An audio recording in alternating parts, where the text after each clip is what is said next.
Hi, my name is David Coley. I am the undergraduate chair for the Department of English, and welcome to the English information session on our new curriculum.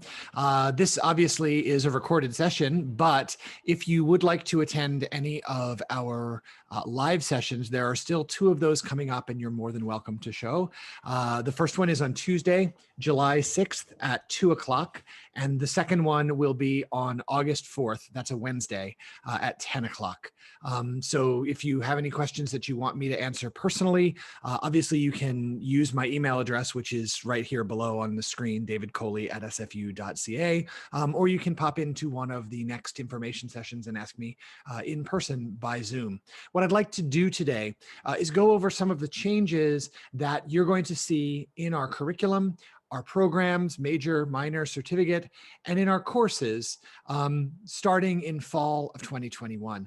The English department has made a lot of changes to its curriculum over the past couple of years, and I just want to make sure that as you continue to move through your program, whatever it is, or even if you're just interested in English, you have a good sense of what's going on, why it's going on, and that you don't feel sort of I don't know, blindsided by the changes that the department has made.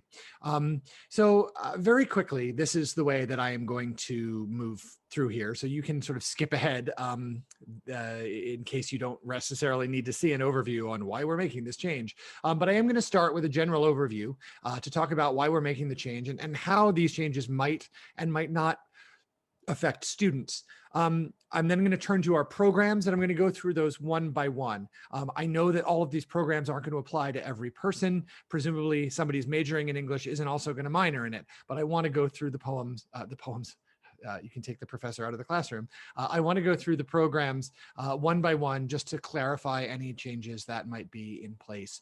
And then finally, I want to turn to the courses themselves, the prerequisites, the possibility of repeating courses for credit, and those kinds of issues sort of on an individual course by course basis. So to begin, why did we do this? Why did the department, after a long time, decide to change our curriculum? Well, there are a couple different reasons, and I've tried to list those here, but among them really is the fact that we want to reflect some of the changes and some of the shifting priorities within the field of English literature. Our curriculum has not changed substantively in I think about 20 years. It may be even longer than that. There have been things that we've done in the meantime. We shifted our 100 level courses around. We, a very long time ago, added 400 level courses, but that was before my time. So 14, 15 years ago, we added 400 level courses.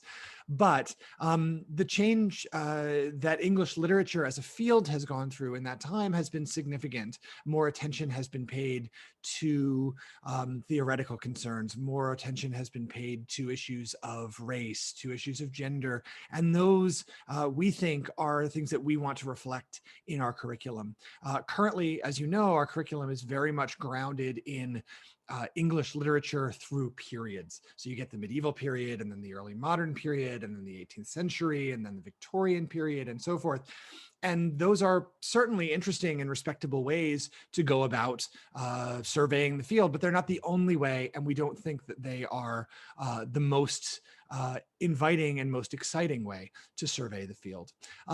We also are changing our curriculum to reflect the changes in our faculty complement that we've seen since our last hire. It's been a very long time since English has been able to hire new faculty members, and as a result, the emphases of our department, the areas that we're able to cover have shifted and changed, and it's become difficult for us from time to time to actually cover the old curriculum. And so we've made changes that comport with that move in our department.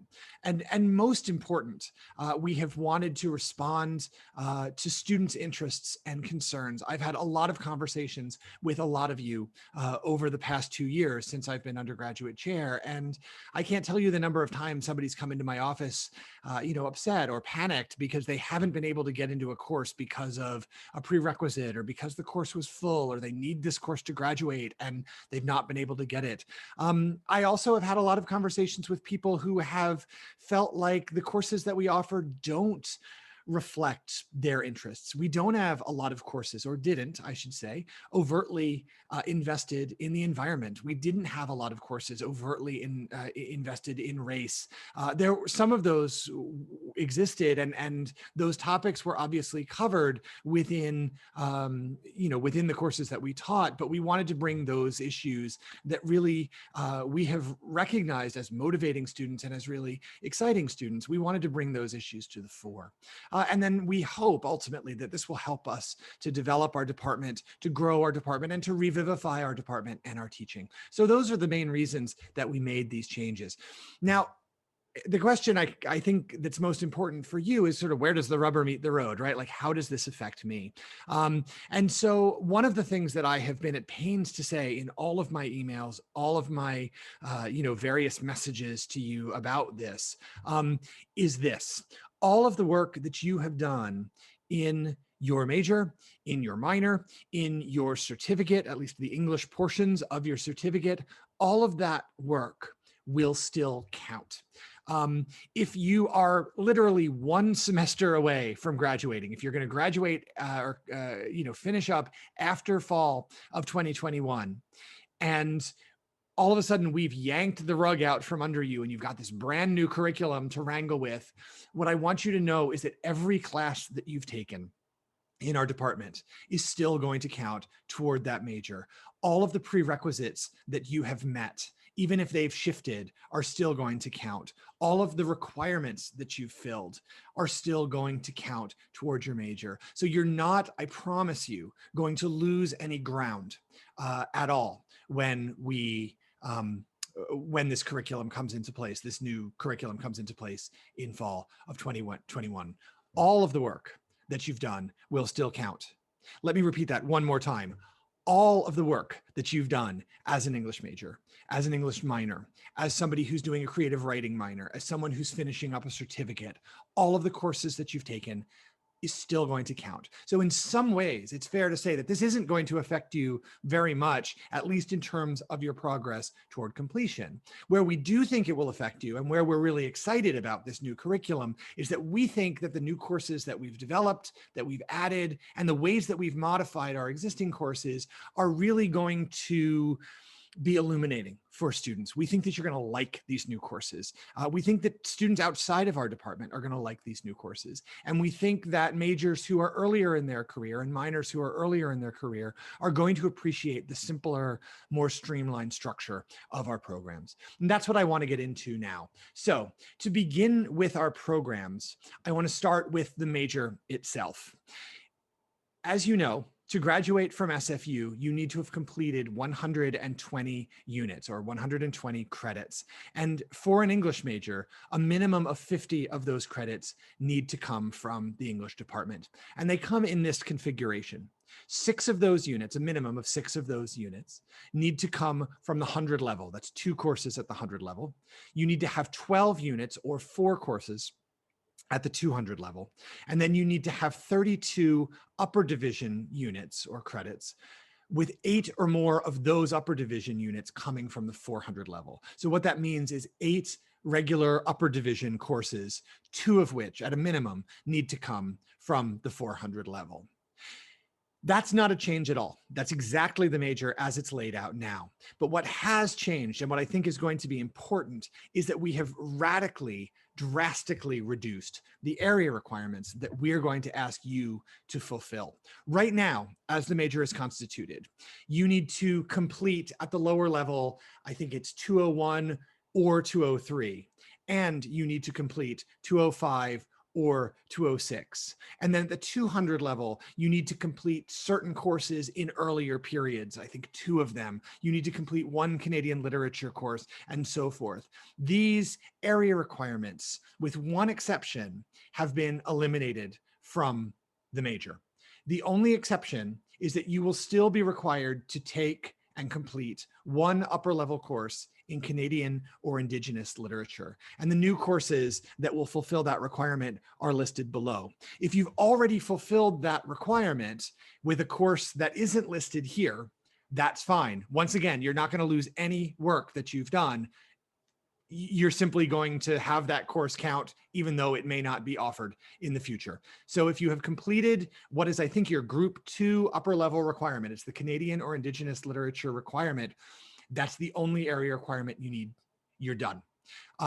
All of the other area requirements have been eliminated. So when I say you might find yourself ahead, that's what I mean. You might find that you have completed all of your area requirements, that you don't need one of the early literature requirements, that you don't need one of the 200 level requirements that were required under the old structure. The only one that's remaining is the one upper level course in Canadian or Indigenous literature. For the honors program, we have similarly simplified things, but the honors program is, of course, a little bit more complex and a little bit more involved. Once again, to graduate with a BA, you need 120 units, but for honors, you need a minimum of 66 of those units to come from English. 6 of those units, again, 2 courses from the 100 level, and 12 of those units, again, 4 courses at the 200 level. At the 300 and 400 level, the upper division, and you like how I've spelled units wrong there? I'm really proud of that. I'm, an English professor. 48 upper division units or credits with 20 or more of those credits from the 400 level. That basically means 12 upper division courses, 5 of which need to come at the 400 level.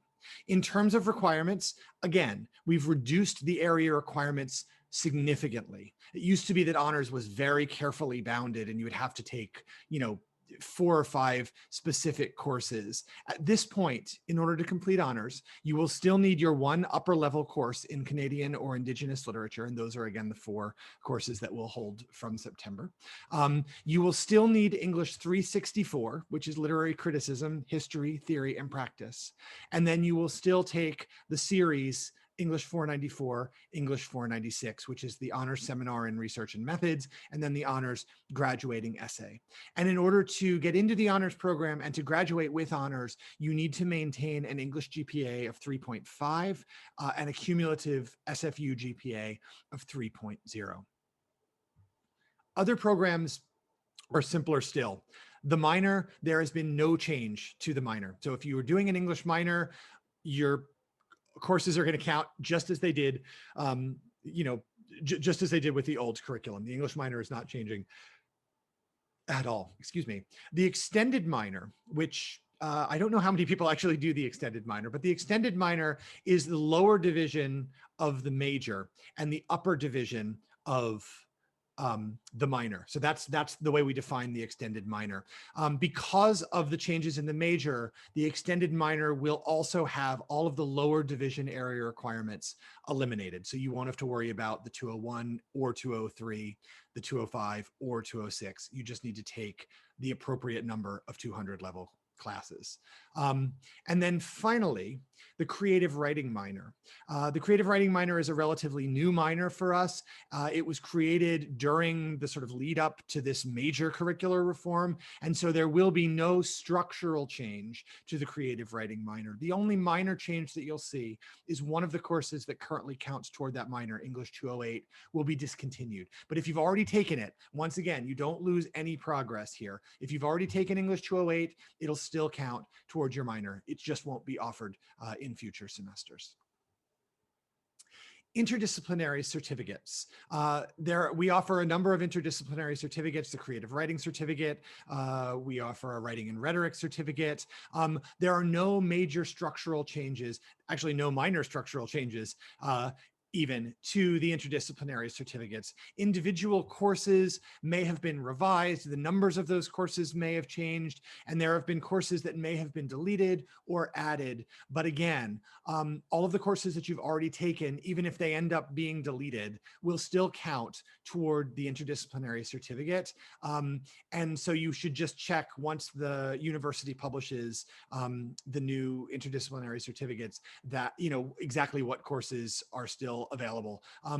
These are very, very small changes though. So I don't want you to think, oh my God, I'm taking a creative writing certificate and everything's going to change and I'm going to lose all this progress. That's not going to happen. There are very, very minor changes that will be involved. So just please be aware of them. And if you have any questions, you can talk to Catherine or talk to me. One other thing that I'd like to add is that we are suspending admission to the creative writing certificate. And we're suspending it in favor of the creative writing minor, which has now come online and will ultimately take over. If you're already in the creative writing certificate, if you're already completing that certificate, that's great. You can stay in it. We will continue to support it. The classes that you need to complete it will still be offered in the same ways. So there will be really no change for you if you're in the creative writing certificate.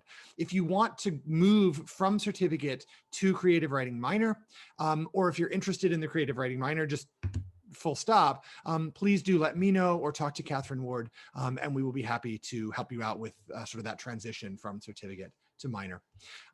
There are also joint majors that the English department offers with history, with humanities, with communication, and so forth. For our half of the joint majors, we have again simplified things so that there will only be one area requirement. And it's again, that upper level course in Canadian or Indigenous literature. All other area requirements in the English half of the majors have been eliminated. Requirements from the other programs, from history or from humanities, those are history and humanities business. And so those will presumably be the same as they were when you started. So those are the programs. What about the individual courses? Because I think that this is actually going to be the part of this, this curriculum reform that's going to be the most exciting for people. Nobody really cares about the major structure. It's the thing that you have to do, right? But the courses themselves, those I think are really going to be interesting to people. At almost every level, we've made really significant changes. The one exception to that is the 100 level. There will be no change in the 100 level courses. It is still going to be 111, 112, 113, 114, 115, and 199. Those courses will be the same titles, the same numbers, and they will be taught in much the same way. At the 200 level, however, there is a very significant change. And so I'm asking that you obviously pay specific attention to this one. At the 200 level, what you will know from the curriculum as it currently stands is that we have at the 200 level tended to invest most heavily in period-based Anglo-centric courses, e.g.,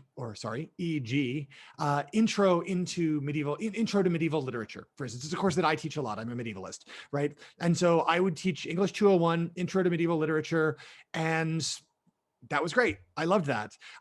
Those courses, however, have been replaced with topical courses that we think are ultimately going to be more interesting, more inviting, and more flexible for both students and for instructors. So rather than Introduction to Medieval Literature, what you might have is something like English 209, Race, Borders, and Empire, a course that obviously will deal with issues of race, issues of empire, issues of trans-border literature, and so forth, through the specific interests of the specific instructor. This brings me to my second point, which is that these courses are much more flexible and much more variable than would be the earlier Intro to Medieval Literature type courses, right? When you take English 201, Intro to Medieval Literature with me, and then you take it with Matt, and then you take it with Torsten, and then you take it with Anton, you're going to get a very similar kind of course, right? It's going to be an Intro to Medieval Literature. You'll probably start with Beowulf. You might end up with Mallory. You'll hit a bunch of different texts along the way, but we're all going to teach roughly the same material. With this new set of courses, those courses are going to be very different depending on the instructor that's teaching them. So what I'm going to ask that you do as you're registering for courses is to make sure that you look not just at the course calendar entries, but also at the course outlines when you register, so that you know exactly what you're going to get. If I were teaching a course on race, borders, and empire, for instance, I might very well decide to teach it through the lens of medieval literature. There's been fascinating work on race in the Middle Ages that's been happening. I'm really actually excited to teach this course. But it would be very different than, let's say, if a 20th century scholar taught that course. They would use different texts. It'd be very different than if an Americanist taught that course. They would presumably use different texts. The subjects, the topics are going to be very similar, but the periods and the texts that you're dealing with might be very different. So please do make sure that when you register for your courses, you look at the course outlines and not just the calendar entries. One other point here is that these courses are not repeatable for additional credit. Now, if you've failed a course or you've done poorly in a course and you want to do better, let's say you've done poorly in English 209 and you want to take it again to increase your grade, you can still do that. That is still a possibility, but it's not repeatable for additional credit. I'll explain why that's different once we get to the 300 level, because those courses are repeatable for credit, and that's an important part of the new curriculum. And finally, we are moving away from course-based prerequisites for all of our courses and toward unit-based or credit-based prerequisites. So in order to get into a 200 level course, you no longer need, as you once did, 2 100 division English courses. You will need either 12 units of SFU credit, not English credit, just anywhere in the university, 12 units of credit, or 1 100 division English course. If you've got your 1 100 English division course and that's the only course you've taken, you can move right on to the 200 level courses if you'd like to do that. That's great. If you've got 12 units, but you haven't taken a 100 division English course, you can still move on. That "or" is very important because it allows you to get into this course if you are, say, not an English major, if you're just interested in a 200 level course from outside of the department and you haven't taken any 100 level English courses, but you've got a gajillion, biology credits, you can then jump in and take the course. So we hope that this change will attract more students. We hope that it'll make these attractive as electives. The 300 level courses. The 300 level courses, that's another sort of bracket where you're going to see a lot of changes. The period courses that, again, prevailed at the 300 level, and thinking about my own period, I used to teach English 304, which was Studies in Medieval Literature, and 306, which was Chaucer. At the 300 level, those period courses have been collapsed into larger, more capacious, let's call them containers, right? So English 304, Studies in Medieval Literature, English 306, Chaucer, both of those courses will now be taught under English 304, which we've retitled The Medieval World. So again, we recognize that there are students that are really going to still want to take courses in specific literary periods. And there are still professors, myself included, that are still going to want to teach courses based in literary periods. I'm going to want to teach the medieval world. That's the work that I do. It's what I'm interested in. I'm still going to want to teach Chaucer.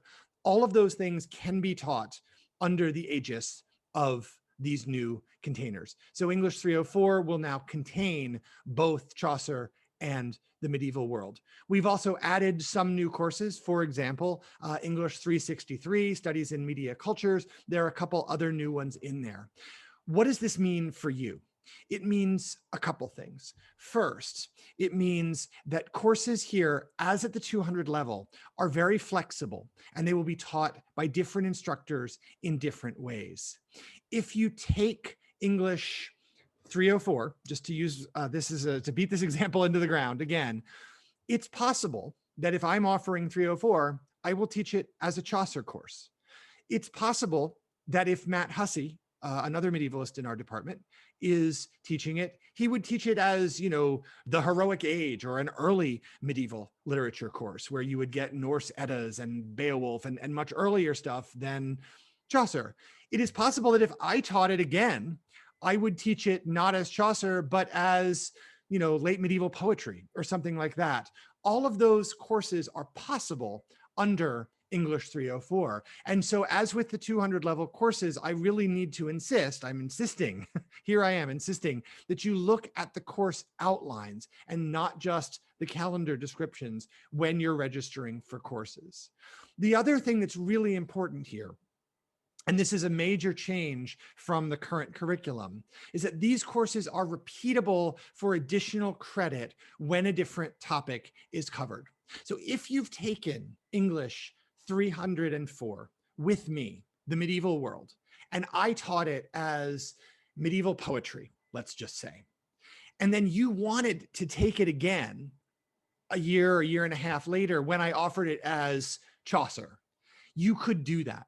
So you would be able to have 2 English 304s on your transcript, and they would both count for credit.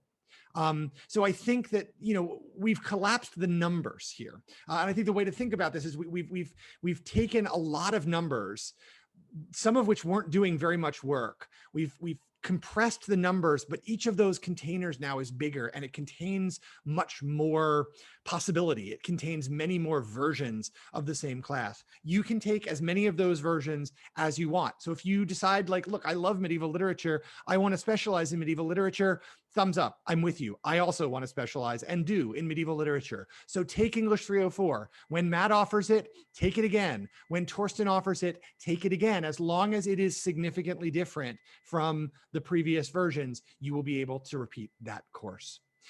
And finally, once again, the general prerequisites here have changed. You will be able to get into a 300 level course when you have 30 units of SFU credit, or when you have any 2 200 division English courses. What that means is that you're not going to need to worry, except in very, very rare instances, and those will be specified in the course calendar.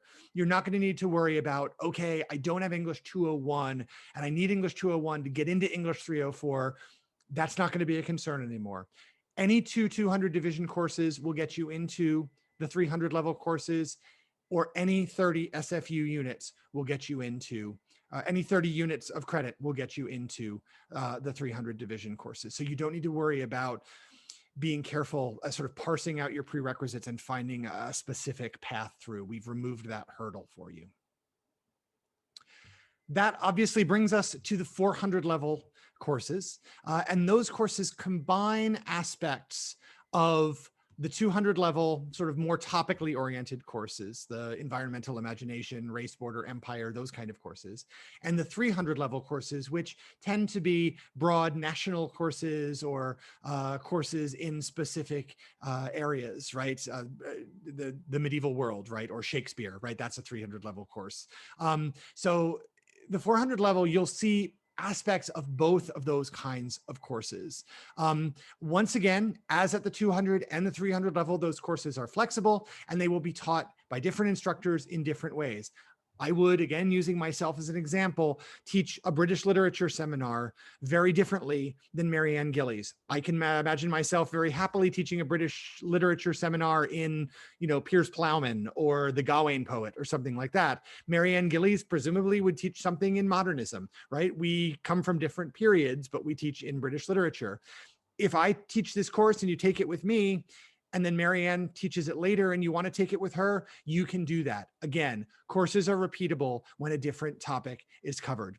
And in addition, we have a whole bunch of new courses at the 400 level that we think are going to be exciting. Seminar in literature and race, seminar in literature and the environment, seminar in literature, gender and sexuality, courses that we think respond to what students are interested in and what they want to see and what we frankly want to be able to teach. So the general prerequisites, again, 45 units of university credit or 2 300 division English courses that will get you into any 400 level course. There are a few exceptions. You obviously can't take, you know, the advanced Old English without taking introductory Old English, but for the most part, 45 units of credit or 200 or 2 300 division English courses will allow you entry into the 400 level courses. So before I finish up and bring this video to an end, I want to talk just a little bit more about the 400 level structure, because as you look through the courses, one thing that you'll notice is that the numbers have shifted and we've clustered them together in weird ways. And I want to try to explain why we've done that and how you can use that to help you navigate the new curriculum. English 400, which is the seminar in Old English, it's advanced Old English, that has not changed. But everything else in terms of the numbers and the structures, those things have changed. So between 410 and 419, and all of these will still be W courses, by the way, before 410 and 419, we have a number of courses that are grounded in specific approaches or theories or ideas. Seminar in literature and race, seminar in literature and the environment. These are topical, sort of think of them as advanced versions of the 200 level courses that are also new to our curriculum. We also have between English 430 and 449, in that sort of range, we have courses that are grounded in places, spaces, or identity. That's where you will see seminar in Indigenous literature, seminar in British literature, or Canadian or American literature, seminar in the literatures of diaspora and migration, courses that are grounded in national or individual identity, courses that are grounded in geography or space or time. So those courses tend to cluster in, really it's between 430 and 443, but I've given you the whole 20. We really wanted to get it down to the 430s, but we ran out of numbers. So what are you going to do? And then there is a third cluster of courses in language and writing, and that contains our writing and rhetoric courses. It contains our creative writing courses, courses in poetics. Those would be between English 470 and 479. And then finally, the last group are special seminars. Those are honor seminars, directed studies, and things like that. So as you're moving through the curriculum, as you're looking over the courses, please do recognize, and it's unfortunately not in the university calendar, but it will be on our website once we get this up and running. Please do recognize these sort of groupings, and you can use them to help you find what you want and to help you navigate. But again, always at this point, make sure that you check not just the course calendar, but the course outline for more specifics about what your course is going to cover. That's always been the case, of course, but it's even more important now that the courses are increasingly flexible. That's what I know. And I hope that that gives you a sense of the changes that we've made to our curriculum, the ways in which those changes might affect you, and the really positive aspects, we think, of this new exciting group of courses. If you have any questions, you obviously can get in touch with me. Again, I'm David Coley. I'm the undergrad and associate chair of the department, and my email is david_coley@sfu.ca. So any questions about the courses, about the structure of the major, minor, certificates, what have you, please do feel free to drop me an email. You can also get in touch with Catherine Ward, who is our undergraduate advisor at engladv@sfu.ca, and she'll be able to help you with some of the more nuts and bolts issues, credits, and where your specific progress through the major might be, those kind of questions. The one thing that I would also add here at the end is that the university has just published the course calendar, and you can see the new courses and descriptions for the fall on the website right now. Some of those course outlines are already up, and all of them will be up by the time that registration begins in July. So please do take a look at the course calendar and take a look at the course outlines so that you get a sense of what new courses are available for you in the fall and what new courses will be available for you as we move forward in the future. That's it. Again, it's been really interesting to work on this, and I really hope and I really believe that you students, as well as we faculty, are going to be excited and motivated by these changes. We think that this is going to make our department and our programs stronger and more exciting, and we're really excited to see you back in person in the fall. Thanks very much.